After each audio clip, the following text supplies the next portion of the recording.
Welcome back to The Quiet Life. We've walked together through silence and the weight of direction, moments that shape how we listen and how we move. Today, I want to talk about something quieter, sharper, something we often mistake for a flaw: doubt. We speak of doubt as if it's darkness, a shadow that blocks certainty, a fog that confuses the path ahead. But maybe doubt is not the enemy of clarity. Maybe it's the invitation that leads us there. Have you ever noticed how doubt always comes right before growth? Before a big decision, before a change, before honesty? It arrives uninvited, tapping at the edges of our confidence, questioning everything we thought we knew. It whispers, "Are you sure? Are you ready?" And our first instinct is fear. We try to silence it. We treat doubt like a crack in the glass rather than the light entering through it. But think of this: if certainty is a locked door, doubt is the key that forces it open. It shakes the handle, it tests the hinges, it asks if what's inside still fits.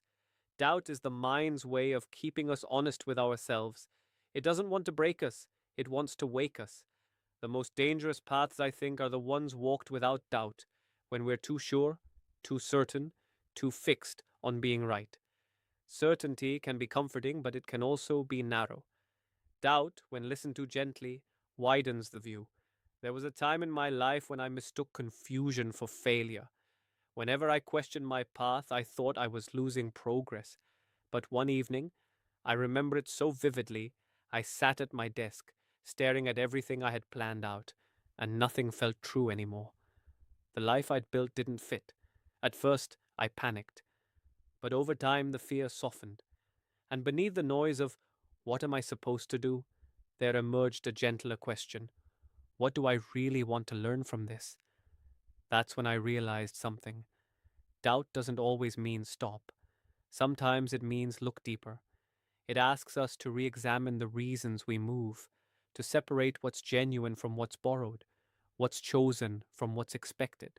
It pushes us to redefine what matters, not because we're broken, but because we're growing into someone new. If you listen closely, doubt even has its own kindness. It doesn't shout, it hums. It says, "Pause before you decide." It gives you the gift of second thought, the grace to change direction without shame, without explanation. So maybe, instead of running from doubt, we could try sitting with it. Not to let it take over, but to let it speak its piece. Ask it, "What truth are you pointing me toward?" And listen, because sometimes the voice of doubt is simply the part of you that's asking for more truth, more courage, more alignment. Doubt is not the opposite of faith, it's an essential part of it, because to question what you believe is to care enough to keep it real.